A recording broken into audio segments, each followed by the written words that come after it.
Hello, hello, and welcome to another episode of the Solfate podcast, where we interview builders and founders in the Solana ecosystem.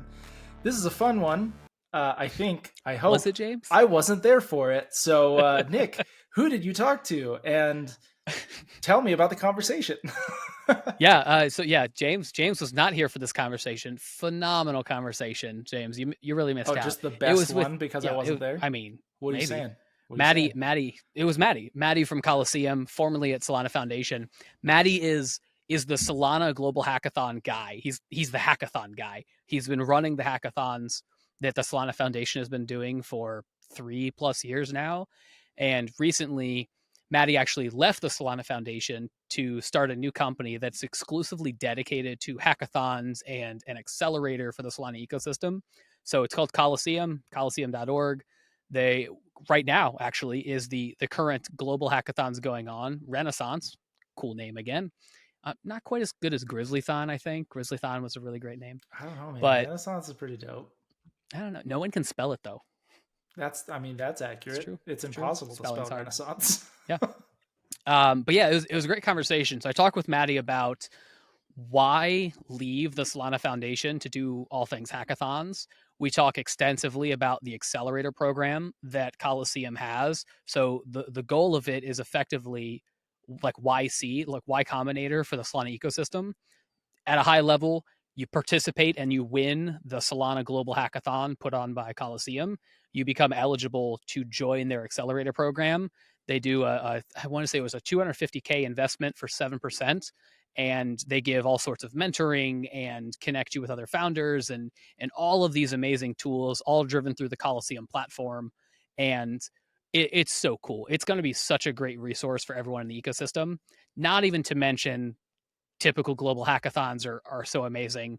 Bullish on seeing how many submissions we get for this one. I think last one was like 700, 900. It was wild. So many. I fucking love it. That's awesome. I'm gonna have to go listen to this episode. I don't normally listen to them since I'm normally part of the conversation, but this is one I'm gonna listen to. It's gonna be great. Before we dive into that, though, quick, just shout out to things in the ecosystem and companies in the ecosystem that we're partnered with. Want to shout out Phantom, the preferred wallet of the Solfate. Oh yeah, love Phantom ecosystem. Got my Solfate sweet Phantom HQ, hat right dev here. list, etc. We also want to just say again, if you haven't joined the dev list, like the Solfate dev list, join the dev list, right? Solfate.com/dev list. We're going to verify that you are a developer, and we are going to make that list available to different projects in the ecosystem so that you can get, airdrops and stuff. Don't miss out on bonk again, right? Like you don't want to miss out on the next bonk. We want to give everyone opportunities to fumble their bags over and over and over until they don't fumble them. Oh my goodness. James, you're the worst. Not financial advice. I mean, look, I don't want you to fumble your bags. I just want to give you many opportunities so that you learn not to, right? Like that's all. That's all I'm saying.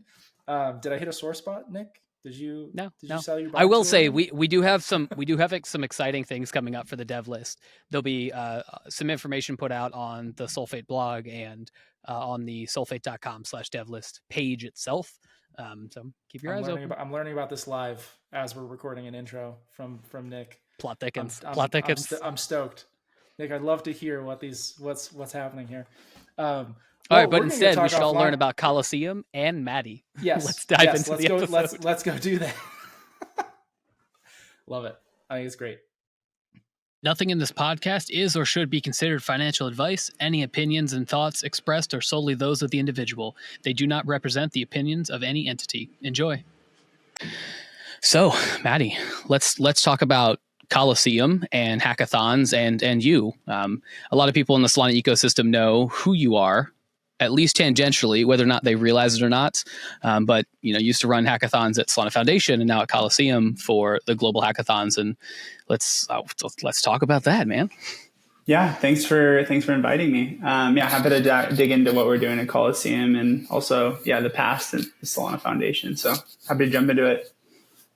Cool. Let's. Do you want to start with how you got into crypto and Solana specifically? I think I've heard some of this story before, but I think it was only when we were in person. So great. Yeah, no, can get into that. So yeah, I guess I got into crypto, specifically Bitcoin in college. And so I wrote my undergraduate thesis on Bitcoin. I was just studying economics at the time. And there was this phenomenon happening where there was this mining pool called ghash.io.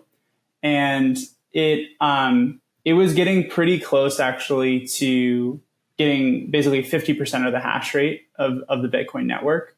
And there was a lot of discussion in the Bitcoin community around like what is going to happen if it surpasses 51%, because that opens up a bunch of attack vectors at that point.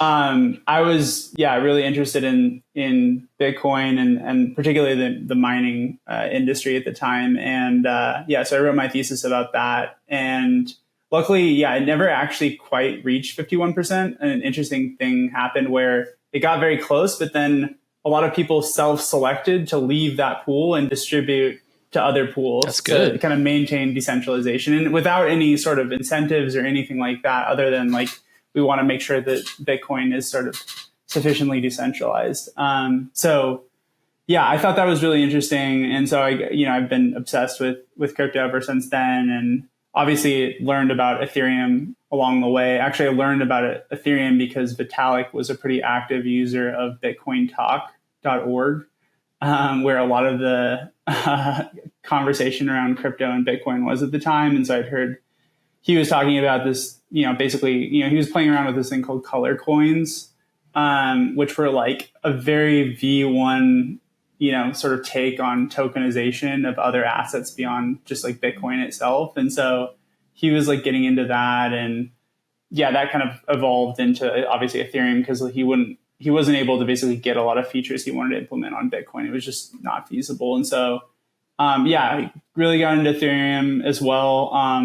After graduation, I worked at Square, which is just a traditional payments company. But then shortly after, I jumped to one of the first DeFi projects called 0x, which is a DEX protocol even today on Ethereum. And it's become actually like an aggregator similar to like Jupiter on Solana. And so worked there for a bit. But then, kind of early on in 2020, right around when Solana was going to mainnet, I got introduced to that team and the Solana Labs team at the time. And I talked to Raj and Anatoly, and they pretty much convinced me to go work in that ecosystem, or what was a small ecosystem, I guess, at the time.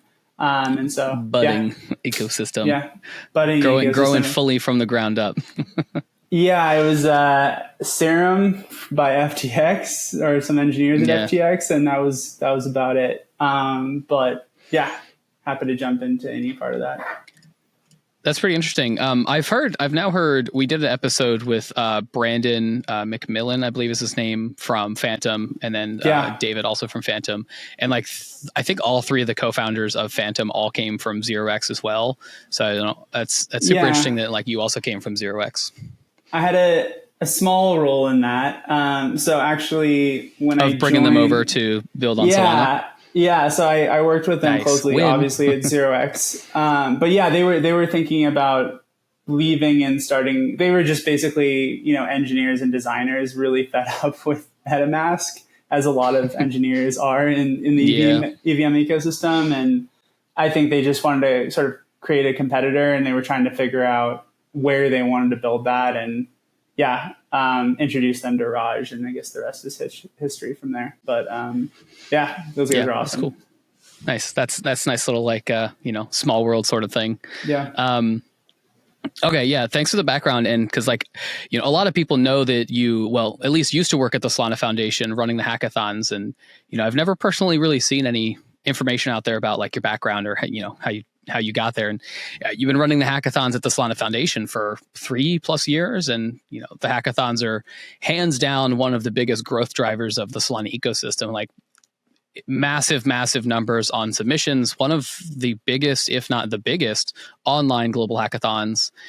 And every single time we do one, it's bigger the next time. Like, that's no small feat for sure. And that's definitely in large part of how you and the people that have been running those hackathons for years have decided to do them differently than typical hackathons, typical bounties, which, like, I just came from ETH Denver and participated in support of the ETH Denver hackathon. What they called it, Build Week or whatever.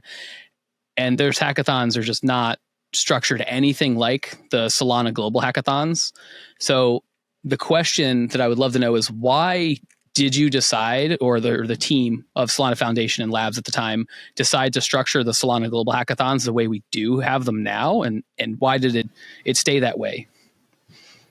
Yeah, it's a good question.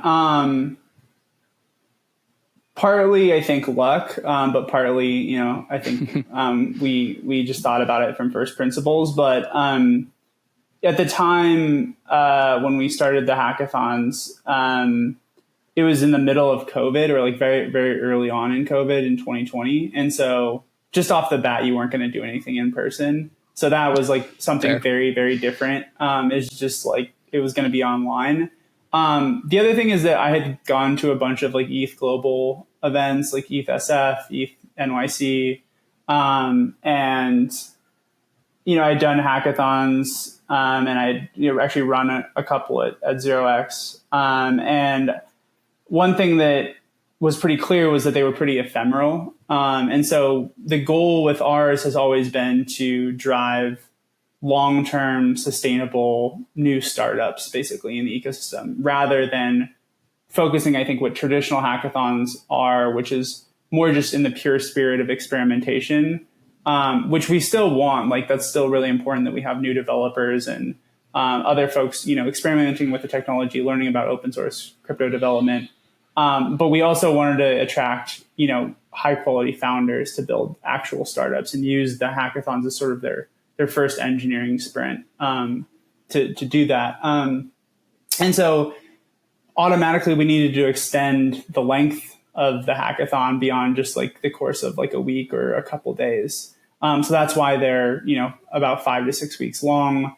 They're online only to try to lower the barriers of attending one of these things. You have to get a visa to go to ETH NYC, for instance, if you're like from many different countries. And so we just wanted to open up the playing field. We wanted to attract the right type of builder/founder.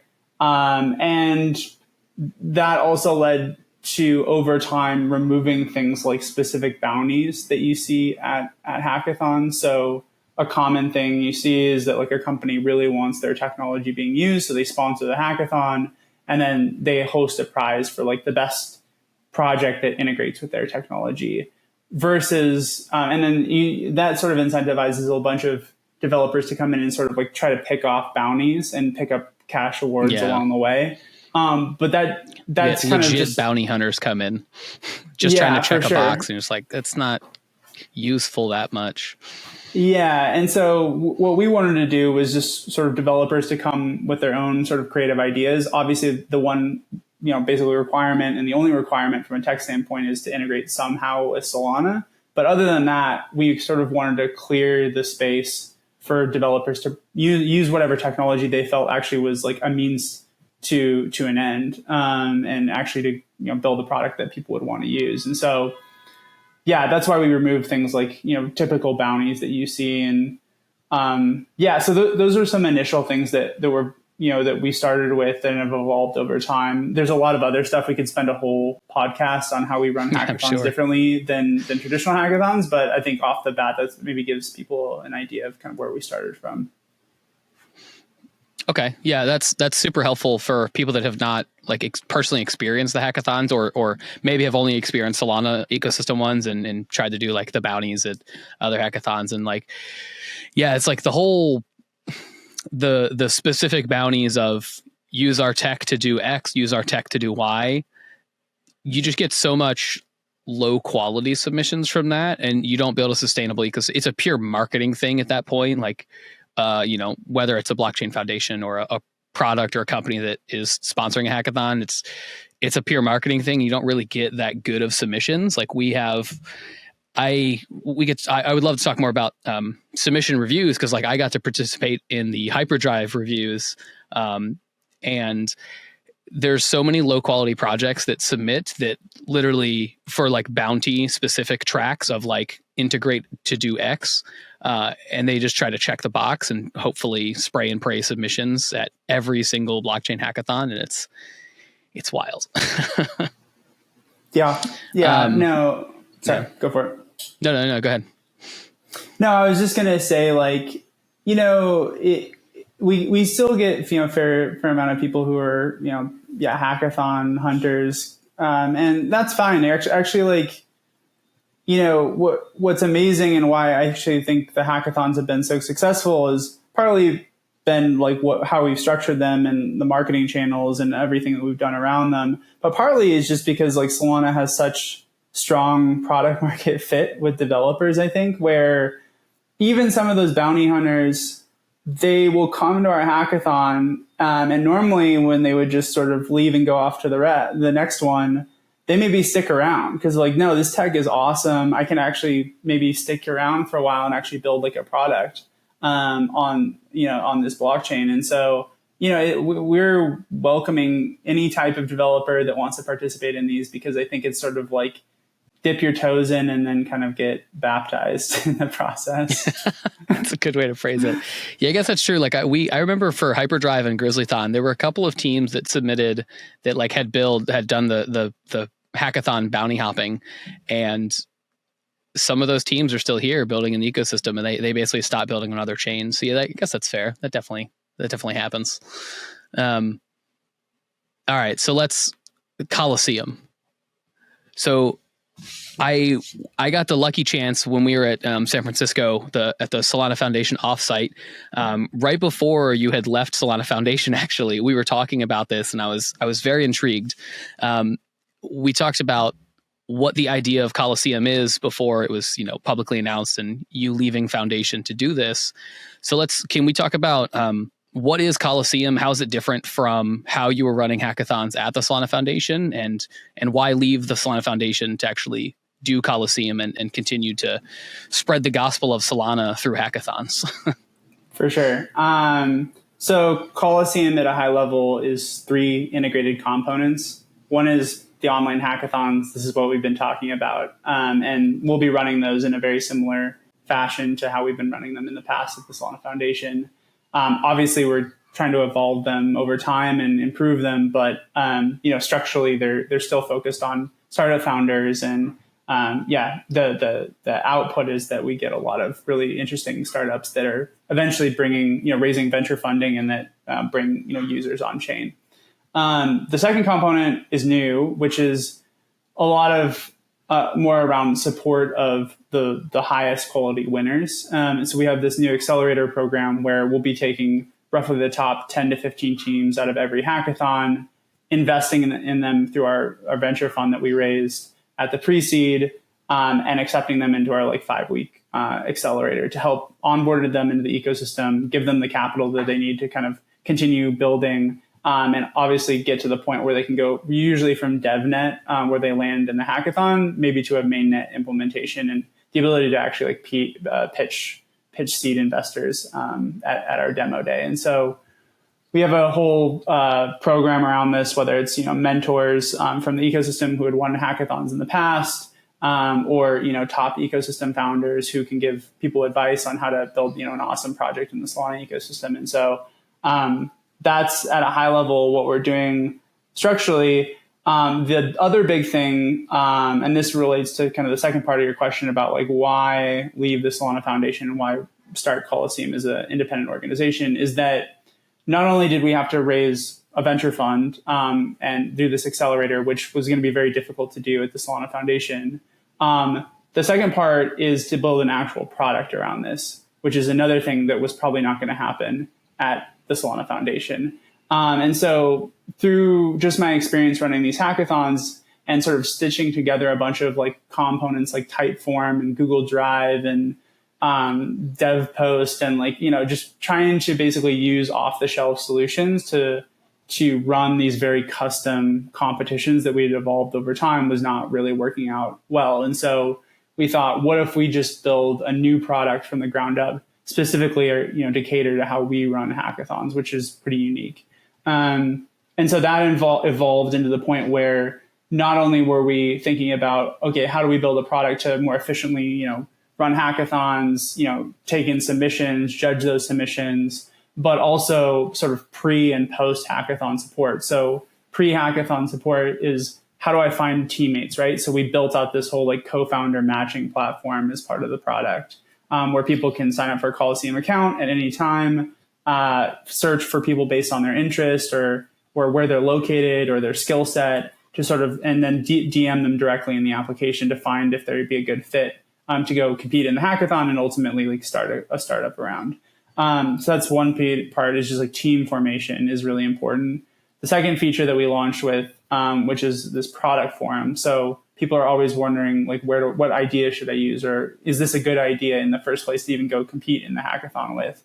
So we built this forum where people can post their product ideas, comment on them before hackathons start, so that hopefully by the time we are actually running the hackathon on the platform, you have your team, you have your idea well beforehand, so you can compete more effectively in the competition. And so that's all housed in what the product is today. And obviously we're going to evolve it over time. And then in terms of the post hackathon support, which is more what I mentioned with the accelerator, that experience is also based on a private section of the application that we built, but it's just for the top 10 to 15 teams coming out of the hackathon that we invest in. So that's it at a high level of what we're doing with Colosseum. And that's why maybe this makes sense to you and your listeners, is that like we couldn't do all of those components within the Solana Foundation.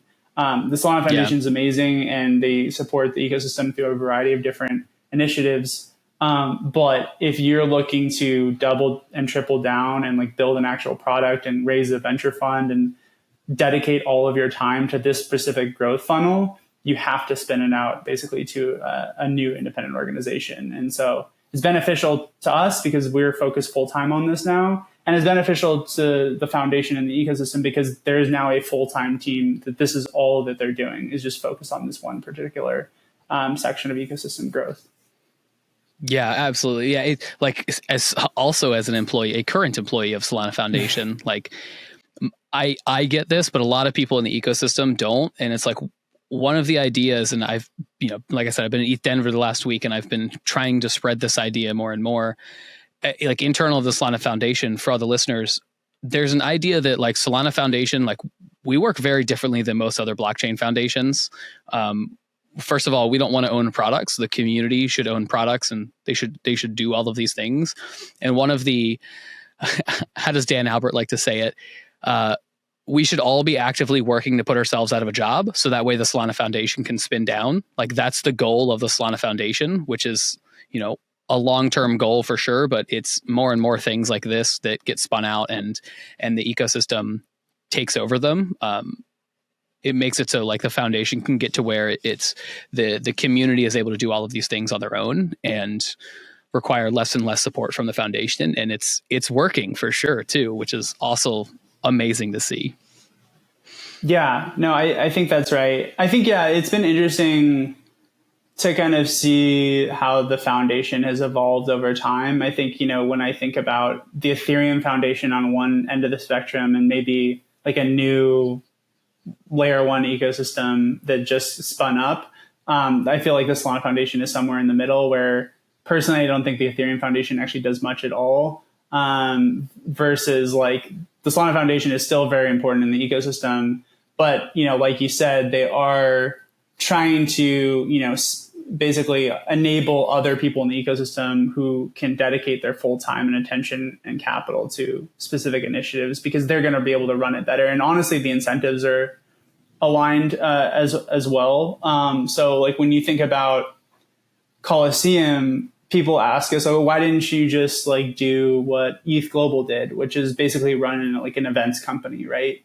Why isn't that like your business model, where you sort of take a fee for running hackathons or events, hacker houses or whatever it is, for the ecosystem? And the problem with that is sort of aligns with why we're a venture fund, which is that we want to be aligned with actually like breakout startups that bring out actual on-chain usage. And so that's where we're optimized for, is that specific sort of alignment with what we want to see in the ecosystem. And I think that's really healthy.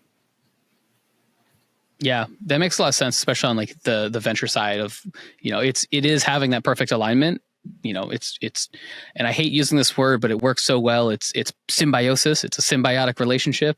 It's synergistic, super corporate-y kind of word, but it's true. It works. And it's nice when it all works out. And actually, so let's talk about the accelerator. Let's talk about this venture fund. Like, what does it actually look like? How does someone who is submitting for, in this case, Renaissance Hackathon is the name of the current one that officially launches basically right now, or I guess it's already been announced, but it's like officially starting right now. How does someone participate in the accelerator in the venture fund? How does that process work from the perspective of someone who submits a hackathon submission or a project submission? Yeah. So from our perspective, you can think of, Colosseum is sort of like the YC for Solana, except the big difference is instead of a written application, like a college style sort of application, you have to go win our 5-week hackathon, which we think is actually a way better way to evaluate potential stronger signal, stronger signal on an early co-founding team. And so from the developer standpoint or the co-founding team standpoint, they have to compete. The only way to get accepted in the accelerator is they have to go compete in our hackathon that we run with the Solana Foundation. They have to be selected even as a winner. So there's around 40 individual prizes that you can win. That basically guarantees you, one, you're going to win your prize and the cash, the USDC amount associated with it, but also it guarantees you basically an interview and consideration for the accelerator program. So after basically you've been determined as a winner, the Colosseum team will basically review all those submissions and talk to all of those founders through an interview process, and then accept 10 to 15 teams after each hackathon to basically invest at that point. So our deal is $250,000 in pre-seed capital for each team, and then you automatically get put into the next batch for the accelerator program, which lasts roughly another 5 weeks. And then culminates in a demo day where we invite a bunch of seed investors from across the crypto venture capital ecosystem. Okay. What are some of the terms on that $250K? So you said it's per team. It's a venture fund. Like, what's the approximate percentage? Does that change based off how many team members there are? And then what, do you have any other, like, cause a lot of funds like YC and, these assorted bootstrappy type funds, they all do typically require, like, you must quit your job to go full time on doing this idea. And some of them require in person, which I think YC used to require in person, but maybe does not now because COVID and all that kind of stuff. What are some of the additional terms that are set on those? Yeah, so it's $250K for 7%, which is represented as a SAFT plus token warrant. And the other requirements are, yes, you have to be working on this full time. This is any investor these days basically requires that to receive any sort of amount of institutional capital. You do not have to be in person with us. In fact, we want it to be fully remote, just like the hackathon. And for the same reasons that we want to run the hackathon remotely, the accelerator should be run remotely because it allows just more access to talented builders across the world. And there's some other benefits to that as well. And so it's a little bit different. And then it's much shorter than like a Y Combinator batch, where we've talked to many different Y Combinator founders who've gone through that program. And the number one thing that they say they get the most value out of is just like getting connected with the right network of other founders. And so that's a big part of our program, where we have this roster of mentors. You can go to colosseum.org to see who those are, but it's a lot of the top ecosystem founders. And it's us and, our connection with the Solana Foundation. And, our goal is to, one, give you the capital that you need to feel comfortable, like quitting whatever you're currently doing, getting the connections you need to continue building or go to market advice or whatever you need to get from DevNet, where you end up with a hackathon, to closer to mainnet by the end of our accelerator. and getting to the point where you're sort of refining your pitch and your product vision so that when you're able to pitch seed investors at our demo day, you can put your best foot forward. And so that we feel can all be done within the course of like a 5-week program, which is a much less of a time commitment, I would say, than a traditional accelerator. But we think we can give you the value that a traditional accelerator is, just at a much quicker pace. The other thing is that, we can't talk about a lot of the features that we've built out privately in the application, but we think, all founders who go through our program will have access to that forever. And so, that's a resource that they can use well beyond just the extent of our 5-week accelerator program. Okay. And you're piquing my interest. Like, I want to see those private features, but that's okay. It's okay, Matty. That makes a lot of sense. The way, like, requiring full time, that's pretty much everyone does. 7% seems relatively low compared to a lot of incubators. They typically require 10 usually as a minimum, and then sometimes vary that a little bit based off how many founders are there, sort of thing. Why the 7%? Yeah, we actually felt it's like sort of in line with where the market is right now. It's a little bit lower than you would get at like a YC, but I think actually YC has gotten in a little bit of trouble with other kind of seed and Series A investors, because as they've moved sort of up into those levels of ownership, which affects people's ability to raise from a traditional seed investor quite a bit. And so we want to be there early on to help teams when basically not many people are willing to back, a 5-week-old hackathon team, and give them the money, enough ramen money basically to get to the point and the connections to raise a seed round. But we don't want to get into the business of competing at the seed and Series A to like lead rounds or anything like that. And so that's really important, especially when it comes to tokens, right? Like, we don't want to have such a large percentage of someone's token supply that it'll deter future investors from also investing. So those are some considerations that we've put into it. But it's still enough of a meaningful percentage for us where if the project does well long term, we can make money from it and continue running the hackathons and accelerator and keep the lights on. Yeah, that's fair. Does Colosseum have a preference on, because like not every project or company has tokens or plan to have tokens. Some very clear up front, like, hey, we want a token. Some very clear we don't, based off of where they are in the world and their country's requirements and laws and stuff around tokens. Does Colosseum have a preference on projects that have tokens or think about tokens or vice typical equity? We don't have a preference. When we looked back at, I guess, the last 3 years of hackathon winner data and venture funding rounds that have come out of it, it seems like there's a pretty big split between equity-based startups and token-based projects, and so we believe that like the founders probably know better than anyone else which model they should choose for their particular project. And we want to support the founders in what they believe in, that can create kind of a sustainable business for themselves and their communities around those products. So honestly, we don't have a preference. Okay. That's cool. All right. I want to change gears a little bit. We've talked about what Colosseum is and what the benefits, many benefits of becoming a winner and participating and all of that. But let's talk about how to become a winner in the global hackathons for the Solana ecosystem. Like I got the chance to participate in reviewing projects for Hyperdrive and I think Grizzlython as well. I got a chance to look at like 200 or 300 submissions. And I was just trying to like look at as many as possible. So many cool things got built.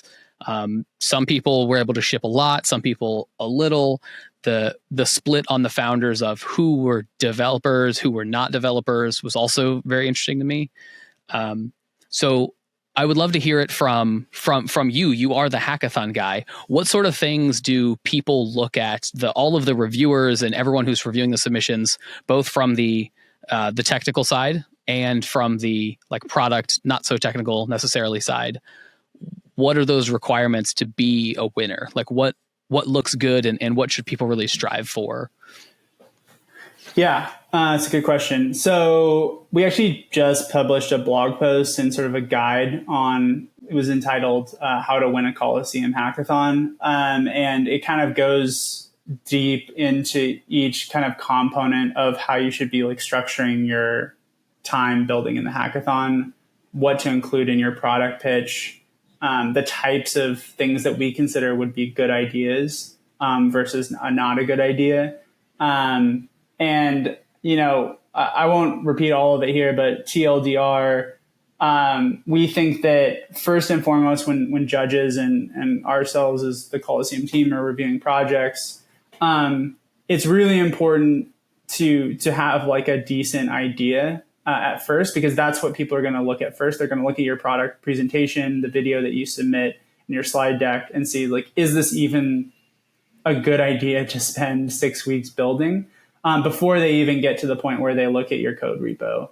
And so that's the first sort of thing of why we suggest like actually like spending like close to like 5 days at the very end of the hackathon, just focused on like how you're going to pitch what you built in the demo that, you know, you built during the hackathon. And so the presentation and like your explanation. Pitch is real. Yeah, the pitch is real. You got to explain why this is like a big idea, why you know, your team is best suited to go build this, like why there's good like founder market fit, not just potentially good product market fit. And explaining like why you chose the features that you did for your demo. I think that's a really interesting thing that I particularly look at is like, you want to create this demo in the course of 5 weeks.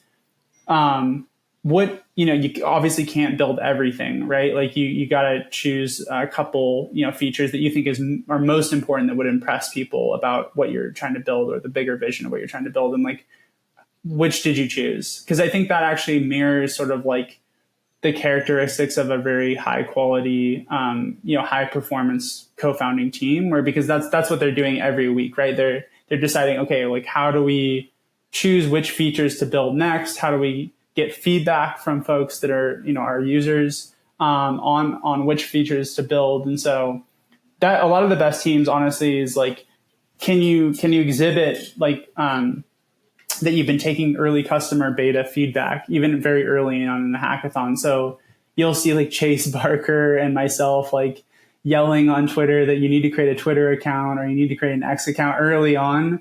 The reason why we're saying that is not to necessarily go market yourself early. It's more like go put yourself out there, put up the bat signal so that you can get at least some initial beta feedback basically on what you're building real time as you build it out during the course of the hackathon, because that's going to really help you prioritize what you're actually building for the demo. And so these are all sort of, you know, things that we touch in the blog post and the guide, and highly recommend people, you know, look through that after. But those are some of the things that we look for, both, you know, initially through the presentation, but also like once you dig into the code and looking at the demo that they create over the course of the hackathon, like why they built what they did is also really important. Yeah, and we'll definitely link in the show notes the link to that blog post for sure. And I, especially as someone who got the unique opportunity to participate in reviewing some of those submissions, all of the stronger submissions typically did have, like, they built up their Twitter presence. They did actually get the product feedback. Like, it makes sense when you say it, but like people, it's just like another thing that people don't often do. But share, like if you're building for the hackathon, share it on social, tag me, tag Matty, tag Chase. Chase will retweet basically everything. I'm sure Matty will too. And if I see it, I probably will too. And get feedback, and get feedback on your pitch. A lot of people submitted for, you know, they would try to do like a really long pitch and try to speed up the audio just to get within the time requirements. And it makes it really difficult to actually absorb the information of what the pitch is.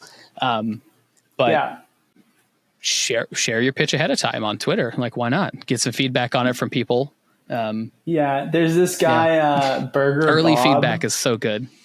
Yeah, I love Burger Bob. Yeah, this guy Burger Bob, you can take it even a step further and basically just vlog your entire experience every day working in the hackathon, which he did, which was interesting. Built in public. Yeah, to an extreme. I think the other thing that about Burger Bob and that we recommend, something that we look at a lot is sort of the endurance of teams. So one thing that we see that's really positive is our teams entering multiple hackathons. So he was one of them where he had entered multiple hackathons. The Tensor guys entered multiple hackathons. This is a common theme. Fluxbot team entered I think 4 or 5 hackathons before winning last time. So this is actually something that we want to see over time is teams who try something in one hackathon and then sort of follow the idea maze to another idea, try it out in the hackathon. Does it work or not?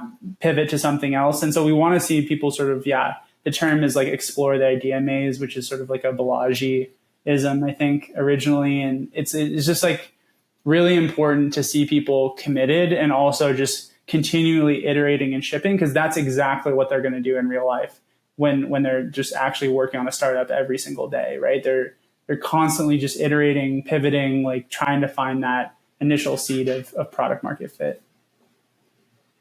Yeah. Balaji's got so many great quotes. I want to meet him so bad. What are some of the things that you look for in the submission videos? Because that is the pinnacle of whatever someone has built over the 4 or 5 weeks, depending on how long they spend on the video and getting this video published to the world so that way people can view it. Not only the reviewing submissions team, but everyone else on social media drum up that social buzz. What kind of stuff do you think makes a really good submission video? And what are some of the common things that you've seen that just make it either really hard to review the submission or just is an immediate deterrent for that submission moving on to the next stage? Yeah, this is something we also touch on in the post. But I should have read that before I showed up. No. It's good to kind of verbalize it in the podcast. So one thing off the bat, use this product or something similar called Loom. So the best presentations are under 3 minutes, and they use a slide deck, and then they have a Loom, which is basically just a recording through your webcam where you're sort of talking over the slides that you're presenting. So it's sort of just mimicking what a product pitch would be like. So in format, that's what we recommend. In terms of what the content of each slide should be, we've kind of broken it down into 6 components. One is the team background. This is just, founder market fit. Who are you guys and why are you building this? Second is just the product description. What is the actual product? What does it do? What market are you going after? The second is why this is a good product to build. So kind of combining why you think this product is going to open up a new market or make an existing market more efficient, why your team and your background is well suited to go build it. Fourth thing is this is a good idea, not only because there's demand for this, but there's actually potentially an entire either global demand for this, or it could open up a completely new market that didn't exist before thanks to crypto. Some of the best examples of this, I think, have been, obviously in traditional Web 2, which is Google, right? Basically opened up an entire new market for online advertising through AdWords and such. That is such a good business model that couldn't have existed before. To a lesser extent, you can have things like DePIN protocols, right? Where the way that they're sort of improving physical infrastructure networks, whether that's Airbnb for GPUs for AI startups, which is IO.net, or Helium, which is mobile infrastructure, or Hivemapper, is that they sort of open up a new market for each of those industries to make them more efficient, and ultimately cut down the costs for end users. And so I think we just want to hear kind of why this is such a big market to go after and why you're well suited to go build it. Fifth, so second to last is, this kind of goes back to what we were saying about getting feedback from users, is what traction do you have? What are your initial beta users saying? And this can be just one dude that you were talking to on Twitter, right? That responded to your tweet about your product, right? why is it not just you that think this is a good idea, but there's other people that you're thinking like, oh, there's even an initial user base here if I go and actually build this product. And even some teams get like even further than that, right? Some teams launch on DevNet and have like a Discord of like early users, and there's like a bunch of feedback that they're actually getting. Or there's like more enterprise use cases where like teams have, even lined up like integrations with existing protocols in DeFi or whatever, saying, hey, like we've already talked to the founders of these X, Y, and Z protocols. If we build this, we know we have a customer in those three. So that's the initial traction slide, if that's applicable, is also very helpful. And then the last piece, which can be somewhat the bulk of it, which is just the demo itself. We want to see kind of you walk through like a brief demo of what you built beyond just like us testing it personally from your GitHub. So I think, just seeing what you built and why you built it is very helpful. So hopefully you can wrap that up in the course of like 3 to 4 minutes in terms of a pitch, and that should be pretty good. But that's a lot of info to put in 3 minutes. A lot but that's like the sort of the exercise standard pitch kind of stuff, though. Yeah. Yeah, like you want to make it concise. You want to tell your story as succinctly as possible, and so we think that's enough time. For reference, Y Combinator demo day, the max pitch length is 1 minute. So really, I didn't realize it was that short. Yeah, okay, it's very short. Interesting. Yeah. All right. Matty, this has been so great. Thank you so much for coming in and answering all of these seemingly random questions that I've asked you. I just have one more question, and then we'll wrap this up since we're getting close to time. What are you most excited to see for a project submission? Like everyone's in the blockchain space. Especially if you work full time in blockchain, everyone gets like weirdly excited about certain things. Like right now, my weird excitement is token extensions. Like there's so many cool things you can build with token extensions, especially with the token metadata. Like I can just start coming up with all sorts of random ideas, and I'll probably use one of those to build a hackathon project. But like, what are you personally most excited to see built in the ecosystem? Whether or not it's a hackathon submission, this already could be like a product that is already being built now. Like, what do you think is the coolest in the ecosystem? It's a tough question because timing really matters in startups. And so I don't know, there's a Mark Andreessen quote. I forget exactly what he says, but it's like, there's no bad startup ideas. They're just too early. There's just bad timing. Just bad timing. And so there's a lot of stuff that I've, gotten excited about over the years in crypto that just, haven't materialized because it's just too early. There's some infrastructure issue that's preventing it from proliferating. And, you saw that in the 2000, like Web 2 bubble to, what happened, a decade later, where a lot of these like on-demand services companies actually took off when they didn't in the first iteration of the web. And so I think some things that sound good often are too early. I think, luckily we are, in a world where Solana exists. And so I think the scalability and the infrastructure issue that a lot of teams have had up until date is actually like solved to a certain extent, at least getting to, critical mass of users. So that's unlocked things like DPIN. I think that they couldn't have sort of existed before without a high performance chain like Solana. And so, we have a whole DPIN track that we're, excited to see what people build. And then, I agree with you. Like, honestly, like token extensions are like the most powerful tool, I think, in crypto right now that a lot of people aren't even aware of. And so we've already been getting a lot of so if you go to our platform, Colosseum.org, there's a lot of people actually already starting to post ideas about like ways to utilize token extensions in projects. And so I don't know what's going to come out of that. But I think, token extensions unlock a ton of different use cases.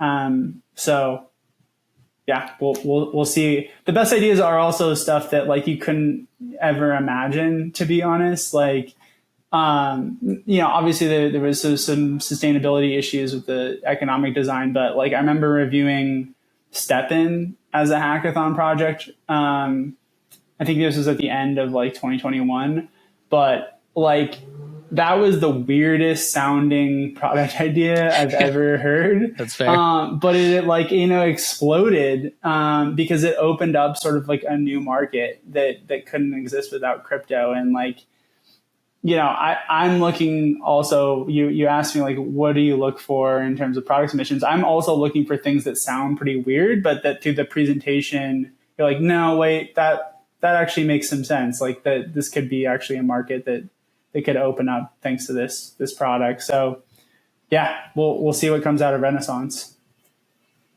Okay. Well, yeah, I'm so excited to see what people build, both on on social media, and if I get a chance to participate in some of the submission reviews, I'm so excited to see what comes out of it. We're getting really close to time here. I'll just, the last thing I'll say is if there's anything, like I've asked you a bunch of questions about Colosseum and hackathons and stuff. Is there anything that you want to touch on that we haven't already talked about, or any last minute shills or plugs that you want to put out? No, I really appreciate the time and chatting. I love chatting with you about all this stuff, and I hope to involve you in the judging for Renaissance. But I mean, if you're a builder out there, obvious plug is just go sign up for Renaissance, go register, start a Colosseum account, register for the hackathon, go build. I'm looking forward to seeing everyone's submissions, and thanks for having us. All right, Colosseum.org. We'll have the link for Colosseum and the blog post in the show notes. Thanks everyone for listening on this episode, and we'll catch you in the next one. Bye. Bye.